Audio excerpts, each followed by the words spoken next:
तुमच्या सर्वांचं स्वागत करतो आपल्या या चॅनल मध्ये, ज्याचं नाव आहे बेस्ट एज्युकेशनल क्लासेस। आजच्या या व्हिडिओमध्ये आपण दशांश अपूर्णांक व त्यावरील होणाऱ्या गुणाकार, भागाकार, बेरीज, वजाबाकी या क्रिया बघणार आहोत। मागच्या लेक्चर मध्ये आपण बघा व्यवहार्य अपूर्णांक व त्याच्यावरील क्रिया, त्याच्यानंतर बघा आपण पूर्णांकयुक्त अपूर्णांक व त्याच्यावरील क्रिया हे पाहिलं। जर तुम्ही ते लेक्चर बघितलं नसेल तर बघा डिस्क्रिप्शन बॉक्स मध्ये मी ती लिंक दिलेली आहे, ती जाऊन तुम्ही बघू शकता। आजच्या या व्हिडिओमध्ये बघा दशांश अपूर्णांकावरील सर्व क्रिया एकदम डिटेल मध्ये आपण पाहणार आहोत। बघा परीक्षेच्या दृष्टिकोनातून दशांश अपूर्णांक असो किंवा पूर्णांकयुक्त अपूर्णांक असो किंवा व्यवहार्य अपूर्णांक असो, अतिशय महत्त्वाचे असणारे असे टॉपिक आहे। बघा अनेक विद्यार्थ्यांना बेसिक मध्ये अडचण येते। मी बेसिक पासून अगदी या लेक्चरची सिरीज सुरू केली आहे। बघा बेरीज वजाबाकी पासून ते आतापर्यंत बघा सर्व व्हिडिओ लेक्चरची सिरीज मी प्लेलिस्ट मध्ये अवेलेबल करून दिलेली आहे। ती जर तुम्ही पाहिली नसेल तर नक्कीच ते जाऊन बघा। ओके, तर आता व्हिडिओला करूया सुरुवात।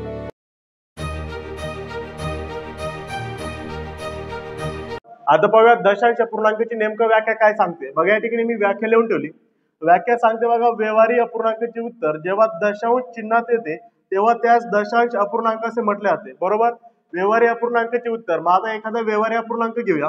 समजा 18/4 मी घेतला। व्यवहारी अपूर्णांक म्हणजे तो अपूर्णांक ज्याचा अंश आणि छेद हे दोन्ही शून्य नसतात। मग 4च्या पाड्यात 18 भागा नाही, 4च्या पाड्यात 18 जवळ 16 आहे। बघा 4 चौक 16, 18तून 16 गेले उरले 2, 2 वरती 0 म्हणजे उत्तरामध्ये पॉईंट, 4 25, 4.5 उत्तर आलं।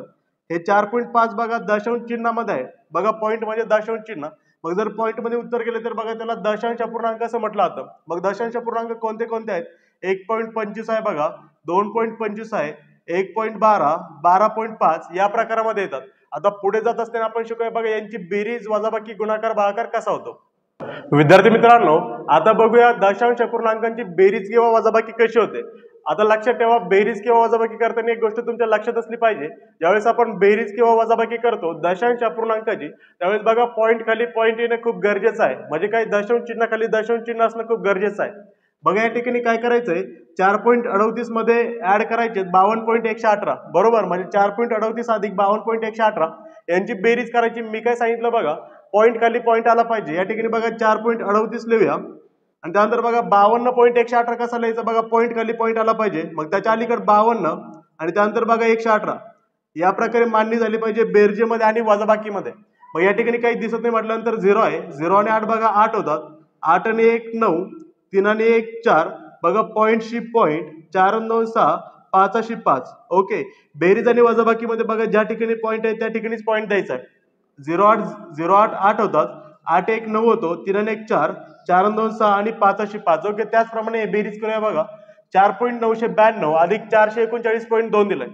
मी काय सांगितलं तुम्हाला, पॉईंट खाली पॉईंट पाहिजे। मग पॉईंट खाली पॉईंट देऊया बघा, 4.992 अधिक 439.2। आता पॉईंट खाली पॉईंट, ओके, पॉईंटच्या अलीकडे 439 म्हणजे 9 3 आणि 4 आणि त्यानंतर बघा 2 आहे। ओके, या प्रकारे मांडणी करायची म्हणजे आपलं उत्तर येऊन जाईल। या ठिकाणी काही दिसत नाही म्हटल्यानंतर 0 आहे, 2 आणि 0 2, 9 9, 9 आणि 2 11 हातचा आला 1, पॉईंट खाली पॉईंट, 9 आणि 4 13, 13 आणि 1 1404 हातचा आला 1, 3 आणि 1 4, 4 अशी 4 म्हणजे 444.192 हे झालं आपलं उत्तर। बघा पॉईंट खाली पॉईंटची मांडणी केल्यानंतर तुम्ही अगदी सोप्या प्रकारामध्ये बेरीज किंवा वजाबाकी करू शकता। या ठिकाणी बघा 315.24 वजा 11.17 करायचंय।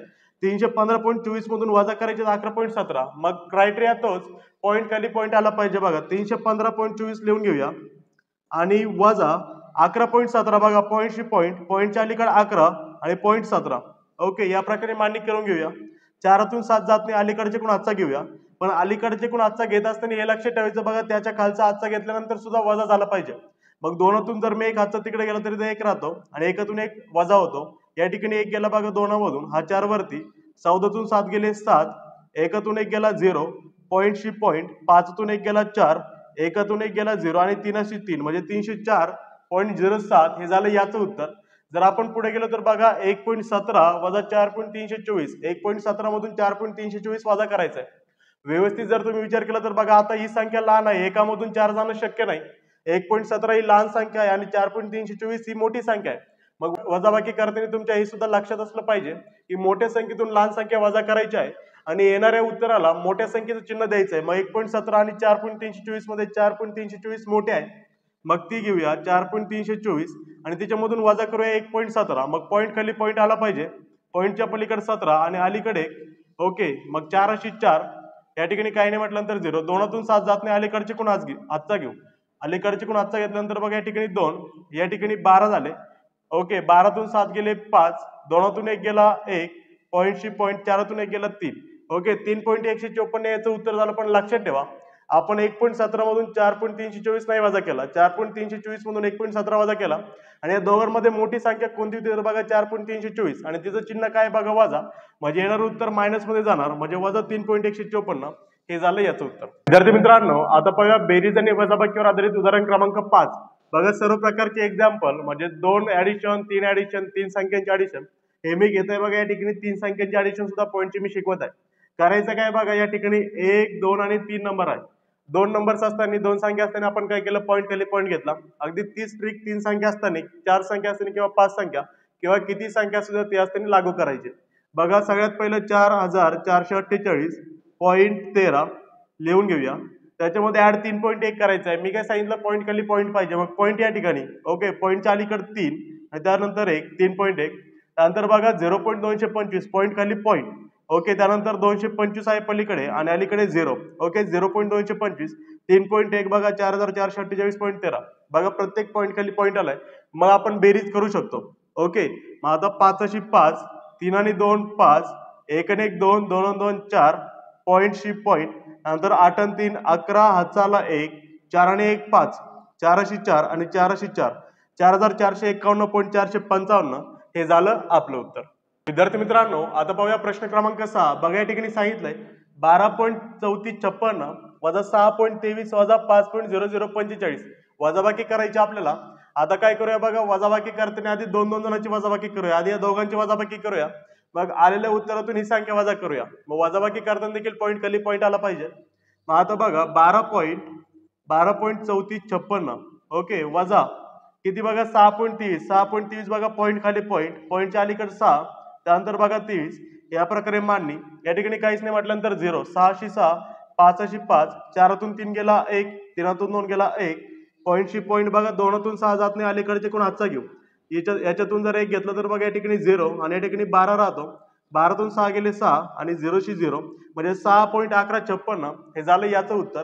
पण विचार जर केला तर दोघांमध्ये मोठा कोण होता, 12.3456, मग याचं चिन्ह प्लस आहे म्हणजे येणाऱ्या उत्तराला प्लसचं साईन जाईल. म्हणजे बघा या दोघांची वजाबाकी किती आली, 6.1156 आणि याच्यामधून वजा किती करायचे आपल्याला बघा 5.0045 ओके, म्हणजे 6तून 5 वजा होतात म्हणजे आपण वजाबाकी करू शकतो. या ठिकाणी करूया बघा 6.1156 वजा 5.0045 बघा पॉईंट खाली पॉईंट आलाय, तुम्ही वजाबाकी करू शकता तेव्हा ज्यावेळेस पॉईंट खाली पॉईंट येतो.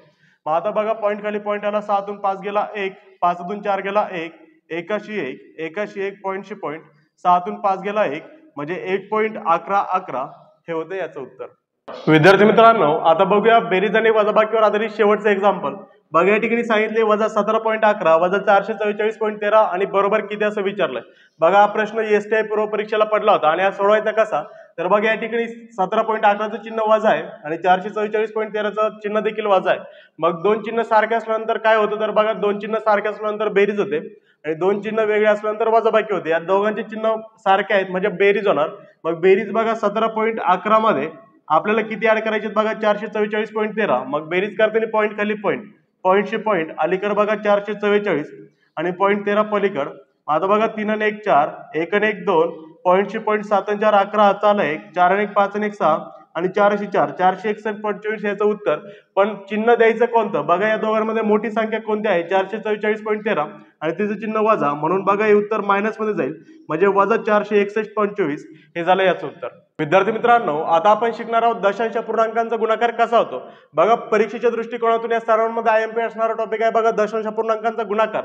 कारण की कोणती स्पर्धा परीक्षा जर तुम्ही उचलली, एमपीएससी, कंबाईन, पोलीस भरती, एसएससी किंवा इतर कोणती, तर गुणाकारावर एक तरी प्रश्न असतोच विद्यार्थ्यांना. बघा गुणाकारामध्ये अडचण येते, तर आज तुम्ही शिकून घ्या सोप्या पद्धतीने दशांश पूर्णांकांचा गुणाकार करायचा कसा. बघा आता या ठिकाणी फर्स्ट एक्झाम्पल दिलंय 2.5 गुणिले 5. आता बेरीज आणि वजाबाकी करताना आपण काय केलं बघा, पॉईंट खाली आपण पॉईंट घेत होतो. गुणाकारामध्ये तसं करायचं नाही. बघा गुणाकारामध्ये काय करायचंय, ज्यावेळेस आपण गुणाकार करत असतो त्यावेळेस बघा पॉईंट आपल्याला विसरायचा आहे. ओके, म्हणजे 25 गुणिले 5 आपल्याला करायचंय. आपण 0.2 मिनिटासाठी विसरलो. म्हणजे बघा 5 5 25, 5 2, 5 2 10 2 12. ओके 125 उत्तर. पण मग आता शेवटी गुणाकार झाल्यानंतर पॉईंट किती घर सोडून द्यायचं आहे बघा. तर या ठिकाणी पॉईंट नाही, या ठिकाणी बघा एक घर सोडून पॉईंट. म्हणजे उत्तरामध्ये देखील एक घर सोडून पॉईंट आला पाहिजे. मग पॉईंट या ठिकाणी होता, मग एक घर सोडून दिलाय बघा मागं, म्हणजे 12.5 हे झालं याचं उत्तर. जर या ठिकाणी आपण गेलो तर बघा 1.25 त्याला आपण 125 असं लिहू शकतो आणि गुणिले 2 करू शकतो. मग 2×5 = 10, हातचा आला 1, 2×2 4 आणि 1 5 आणि 2×1 2. ओके, मग आता 2×1 2 झाल्यानंतर बघा पॉईंट किती घर सोडून होता बघा, या ठिकाणी नाही, या ठिकाणी 1 2. ओके, म्हणजे उत्तरामध्ये देखील 2 घर मागे यायचे. सध्या उत्तरामध्ये या ठिकाणी आहे 1 आणि 2. ओके, म्हणजे 2.5 हे झालं याचं उत्तर. 2.5 म्हणजे 2.50 हे झालं याचं उत्तर. जर या ठिकाणी आपण आलो तर बघा 0.004 ला आपण 0004 असं लिहू शकतो, गुणिले 0.5 ला 0.5 असं लिहू शकतो आणि मग गुणाकार करूया. 5 चौक 20, हातच्या आले 2, 5 0 0 2 अशी 2, 5 0 0 5 0 0. या ठिकाणी 0 असतोच. बघा 0 ने 1 2 3 4 या चौघांना गुणलं तर 1 2 3 4 0 होतील. मग उत्तर किती येईल या ठिकाणी लिहितो बघा 0 0 0, त्यानंतर 2 0 2, त्यानंतर बघा 0 0 0, त्यानंतर बघा 0 0 0 आणि या ठिकाणी बघा 0. मग आता उत्तरामध्ये पॉईंट किती घर मागे द्यायचंय बघा, या ठिकाणी एक घर, या ठिकाणी 1 2 3 घर, म्हणजे एकूण किती घर हे एक आणि 1 2 3 एकूण 4 घर. 1 2 3 4 4 घर मागे पॉईंट आला पाहिजे. पॉईंट सध्या या ठिकाणी आहे 1 2 3 4, म्हणजे बघा 0.0020 हे झालं याचं उत्तर. हे उत्तर शॉर्ट मध्ये तुम्ही कसं काढू शकता बघा, जे सिंगल नंबर दिसतात त्यांचा गुणाकार करून घ्यायचा. 5 चौक 20. ओके, आणि त्यानंतर घर किती मागे द्यायचं मोजायचं. या ठिकाणी एक घर आणि या ठिकाणी 3 घर, एकूण 4 घर मागे आलं पाहिजे. मग पॉईंट या ठिकाणी होता, म्हणजे 1 2 3 4. ओके, या ठिकाणी 0.0020 हे झालं याचं उत्तर. विद्यार्थी मित्रांनो, आता पाहूया गुणाकारावर आधारित दशांश पूर्णांकांचे आणखी काही एक्झाम्पल. बघा या ठिकाणी 0.1254 गुणिले 1.12 असं दिलंय. बघा मी जी ट्रिक सांगितली ती लक्षात ठेवायची. काय करायचंय, गुणाकार करताना पॉईंट विसरून जायचंय आणि मग गुणाकार करायचंय. बघा याचं पॉईंट विसरलो तर 0.1254 असं येतंय आणि गुणिले याचं पॉईंट विसरलो तर 112 येतंय. ओके, आणि मग गुणाकार करूया आणि शेवटी उत्तरामध्ये पॉईंट देऊया. 2 चौक 8, 2 पंचे 10, हातचा आला 1, 2 दुने 4 आणि 1 5, 2 1 2 आणि 2 0 0. या ठिकाणी 0 असतो. 1 4 4, 1 5 5, 1 2 2, त्यानंतर 1 1 1 आणि 1 0 0. ओके, हाचा मागचा आहे. त्यानंतर बघा या ठिकाणी 2 0. ह्या 1 ने जर गुणलं तर परत 1 4 4, 1 5 5, 1 2 2, त्यानंतर 1 1 1 आणि 1 0 0. ओके, आता बेरीज करूया. या ठिकाणी 8 8, 4 4, 5 5 10 4 14, हातचा आला 1, 2 1 3 2 5 5 10, हातचा आला 1, 1 1 2 2 4, 1 1 आणि 0 0. ओके, मग आता पॉईंट देऊया. कुठं होतं बघा, या ठिकाणी पॉईंट आणि या ठिकाणी एक आणि या ठिकाणी एक पॉईंट होता, बरोबर. आता पॉईंट मोजूया किती घर मागे द्यायचं. या ठिकाणी बघा 1 2 3 4, या ठिकाणी 4 घर मागे होता आणि या ठिकाणी 1 2. ओके, या ठिकाणी 2 घर, म्हणजे एकूण किती घर 4 आणि 2, 6 घर मागे पॉईंट द्यायचा आहे. पॉईंट सध्या या ठिकाणी आहे. मग 6 घर मागे बघा 1 2 3 4 5 6. ओके, परत एकदा बघा या ठिकाणी पॉईंट होता 1 2 3 4 5 6. ओके, 0.140448 हे झालं याचं उत्तर. ओके, त्याच प्रकारे हे देखील एक्झाम्पल सोडूया. बघा 1.253 ला आपण 1253 असं लिहू शकतो. ओके, जर पॉईंट विसरलो तर. त्यानंतर गुणिले 0.44 म्हणजे बघा 0.44 असं लिहू शकतो. आता गुणाकार करूया आणि शेवटी उत्तरामध्ये पॉईंट देऊया. 4 त्रिक 1202, हातचा आला 1, 4 पंचे 20 आणि 1 21, हातचा आला 2, 4 दुने 8 आणि 2 10, हातचा आला 1, 4 1 4 आणि 1 5. या ठिकाणी 0.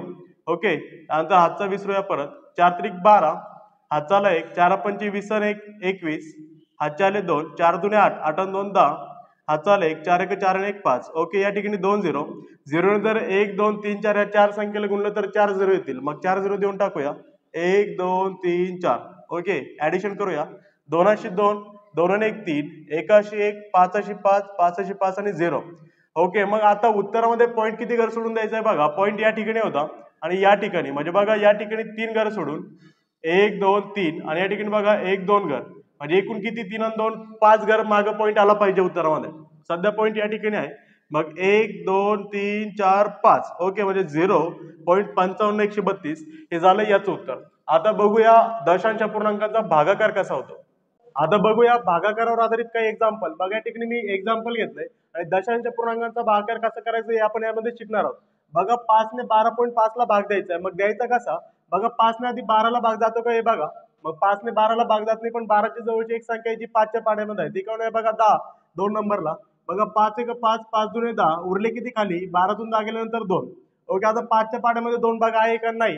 मग 5च्या पाड्यामध्ये 2 नाही म्हटल्यानंतर बघा ही पुढची संख्या आपल्याला 2 वर घ्यावं लागेल 5, पण ही पुढची 5 संख्या 2 वर घेताना बघा आपल्याला पॉईंटच्या पुढे जावं लागलं, म्हणजे 2 वर पॉईंट देऊया.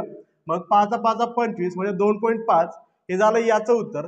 त्याचप्रमाणे बघा याचं उत्तर काढायचं तर एकदम सोपं आहे. बघा 10 ने 115.20 ला भाग द्यायचा आहे, सरळ 0 0 कट करायचा, उरला फक्त 115.2, हे झालं याचं उत्तर.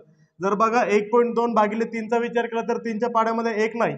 ओके, मग 3च्या पाड्यामध्ये 1 नाही तर 1 ला पॉईंटच्या पुढे घेऊन जावं लागेल, तेव्हा तो 12 होईल. ओके, मग आता 1 ला जर पॉईंटच्या पुढे घ्यायचं आहे आपल्याला, तर बघा पॉईंटच्या पुढे जावं लागेल, म्हणजे 0 पॉईंट ऑलरेडी ऍड करावा लागेल, म्हणजे तो 12 तयार होईल. ओके, मग 3च्या पाड्यामध्ये 12, 4 नंबरला 3 चौक 12, हे झालं याचं उत्तर. आता याचा जर विचार केला तर बघा 2च्या पाड्यामध्ये 4, बे 1 बे, बे 2 4, त्यानंतर बघा 2च्या पाड्यामध्ये 2 कट जाण्याआधी मध्ये पॉईंट येतो, मग बे 1 बे म्हणजे 2.1, हे झालं याचं उत्तर. आता काही अवघड एक्झाम्पल पाहूया ज्याच्यामध्ये भागाकार यूज होतो. विद्यार्थी मित्रांनो, आता बघूया भागाकारावर आधारित शेवटचे 5 एक्झाम्पल. बघा या ठिकाणी दिलंय 1234.2 भागिले 2. आता 2 ने याला भाग द्यायचा आहे, डायरेक्टली आधी भाग देऊया. बघा 2च्या पाड्यात 12, बे 1 बे, बे 6 12. ओके, 2च्या पाड्यामध्ये 3 नाही, 3च्या जवळची संख्या 2 आहे. बघा बे 1 बे, 3तून 2 गेला, उरला 1, 1 वरती पुढचा 4, बे 7 14. ओके, आता पुढच्या 2 कट जाण्याआधी मध्ये आधी पॉईंट येतो, बघा उत्तर मध्ये पॉईंट घेऊन ठेवा. मग 2 ने बघा 2 ला 1 चा भाग जातो, म्हणजे बघा 617.1, हे झालं याचं उत्तर. जर याचा विचार केला तर बघा 12.5 भागिले 0.5 आहे. ओके, या ठिकाणी देखील एक गरमाग आहे, या ठिकाणी देखील एक गरमाग आहे. डायरेक्टली तुम्ही याला 125.5 असं देखील लिहू शकता, कारण की बघा दोघांमध्ये एक एक गरमाग आहे. ओके, मग 5 ने बघा 5 1 5, 5 2 10, उरले खाली 2, 2 वरती हा 5, 5 5 25 म्हणजे 25, हे झालं याचं उत्तर. विद्यार्थी मित्रांनो, आता बघूया प्रश्न क्रमांक 3. बघा या ठिकाणी 1250.0.5 असं दिलंय. ओके, मग आता 0.5 ने याला भाग द्यायला तुम्हाला अडचण येईल. सर्वात आधी या 0.5 ला राऊंड फिगर तयार करून घ्या. राऊंड फिगर म्हणजे काय? या 0.5 ला आपण 5 जर पॉईंट आपण पुढे घेऊन गेलो तर 5 असं कन्वर्ट करू शकतो. मग त्याला 5 तयार करायला त्याच्या मागे एक घर मागे पॉईंट आहे. ओके, मग एक घर मागे पॉईंट आहे, तर 1 0 असलेल्या संख्या आपण त्याला गुणूया. मग 1 0 असलेली संख्या 10 आहे, जर 10 ने याला गुणलं तर तो 5 तयार होईल. मग जर 10 ने खाली गुणलं तर वरती देखील गुणूया. मग तो आधी 1250 होता, 10 ने गुणलं म्हटल्यानंतर 1 0 ऑलरेडी त्याच्यामध्ये ऍड होईल. ओके, मग आता बघा 5 ने जर 12,500 ला आपण भाग दिला तर 5 1 5, 5 2 10, उरले खाली 2, 2 वरती हा 5, 5 5 25, हा 0 म्हणजे 2500, हे झालं याचं उत्तर. जर याचा विचार केला तर 1.25 भागिले 0.25 आहे. ओके, मग 1.25 आणि 0.25 बघा, या ठिकाणी 2 घर मागं, या ठिकाणी 2 घर मागं, डायरेक्टली याला 125 भागिले 25 असं लिहू शकतो. मग 25च्या पाड्यामध्ये 5 नंबरला 125 आहे. ओके विद्यार्थी मित्रांनो, आताच आपण दशांश पूर्णांकांची बेरीज, वजाबाकी, गुणाकार, भागाकार हे पाहिलं. ओके, शेवटचे भागाकार एक्झाम्पल जरी तुम्हाला समजले नसतील तर बघा येणाऱ्या पुढील लेक्चरमध्ये मी डिटेलमध्ये भागाकार शिकवणार आहे. तर पुढील लेक्चर जर तुम्हाला बघायचं असेल आणि चॅनलवर जर तुम्ही नवीन असाल तर आजच चॅनलला सबस्क्राईब करून ठेवा आणि आजच्या व्हिडिओची जर तुम्हाला मदत झाली असेल तर तुमच्या इतर मित्रांपर्यंत पोहोचवा, जेणेकरून त्यांना देखील याची मदत होईल. थँक्यू.